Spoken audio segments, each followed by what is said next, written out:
Hi, everybody. Welcome to Varsity ASWB Exam Prep. Before we get started, please hit that like, the subscribe button, and share so I can bring more content. So today, we're going to be talking about personality disorder. What is a personality disorder? Well, according to the American Psychiatric Association,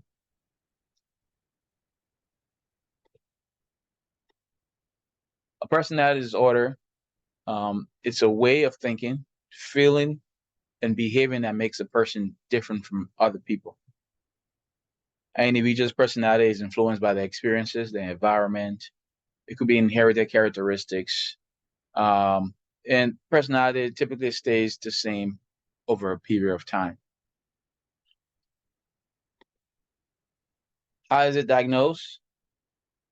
So to be classified as a person with personality disorder, a person's way of thinking, feeling, and behavior deviates from the expectation of culture that causes distress or problems in functioning over time. This is usually diagnosed at early adulthood, so 18 or older. Reason being because our personality is formed when we're 18. So you might have you can see some symptoms of the personality disorders in younger teenagers, but you can't diagnose it until 18 because that's when our personality is said to be what we have as a person for the rest of our life.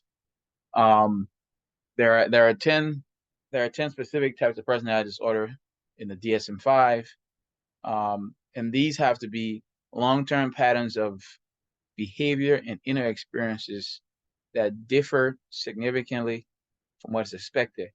So the two things that's expected, at least two of these have to affect the person. Um, a way of thinking about oneself and others, a way of responding emotionally, a way of relating to other people, a way of controlling one's behavior. So these things are the long patterns of behavior in the long term that two of them have to be at play to be considered that you have a personality disorder. So there are 10 personality disorder, and they're divided into clusters. So we have cluster A, cluster B, and cluster C.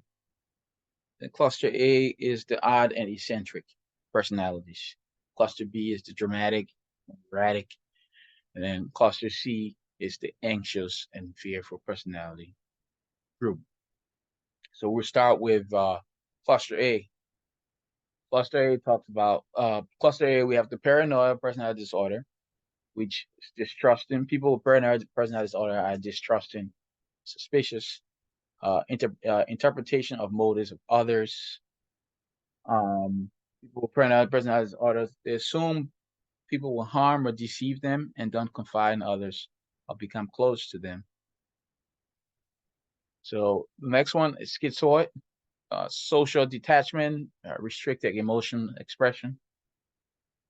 So being detached from social relationships and expressing little emotion, typically does not seek close relationship, chooses to be alone and seem not to care about praise or criticism from others. We have schizotypal, which they have social discomfort, cognitive distortion, behavior eccentricities, very uncomfortable in close relationship, have distorted thinking and eccentric behavior.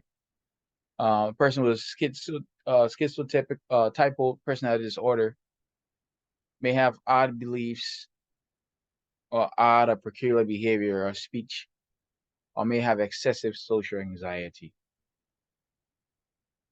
And then cluster B, antisocial, a pattern of disregarding or violating the rights of others.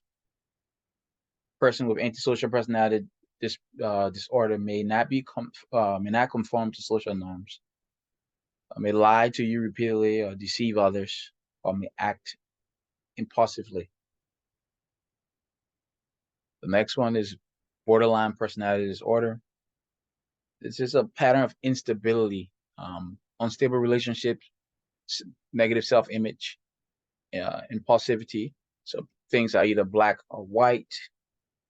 A person with borderline personality disorder may go to a great length to avoid being abandoned, have repeated suicide attempts, display intense anger, inappropriate intense anger, or have ongoing feelings of emptiness.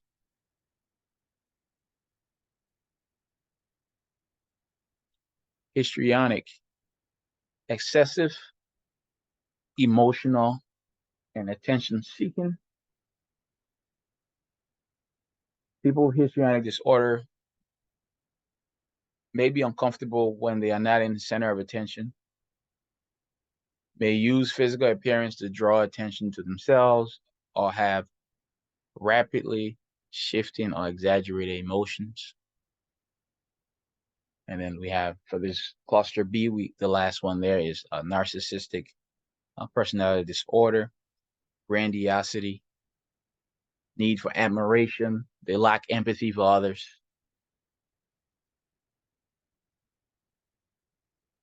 A sense of entitlement, sense of self-importance, and they take advantage of others. Cluster C, anxious or fearful. So we have avoidant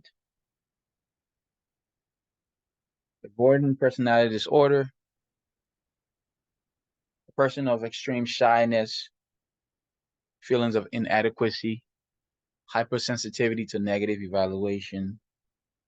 People with avoidant personality disorder may be unwilling to get involved with people unless they are certain of being liked, preoccupied with being criticized or rejected, or may view themselves as not being good enough or socially inept. And then we have dependent personality disorder. Submissive behavior, need to be taken care of.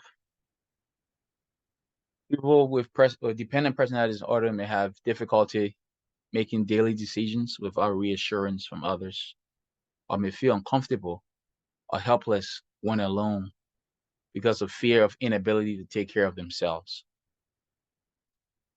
The last but not the least for cluster C, obsessive compulsive personality disorder. This is different from from OCD.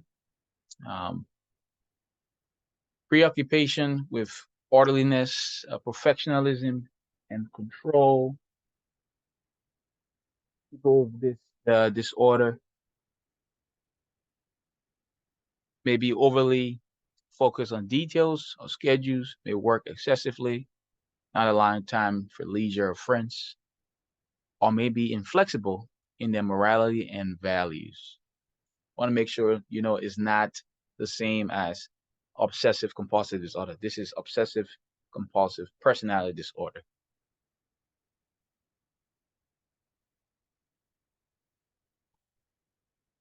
So these are a few treatments for personality disorder.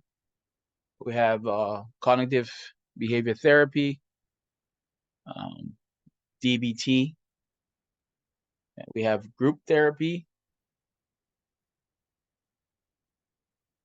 We have psychoanalytical and psychodynamic therapy.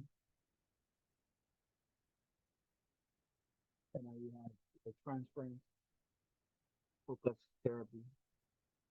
And then psychoeducation, something I didn't put on here.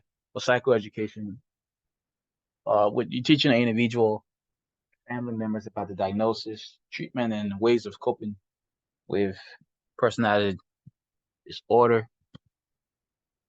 Good luck on your exam. Thanks for watching this video. Please don't forget to hit that like and subscribe button and share the content. Thank you. See you on the next video.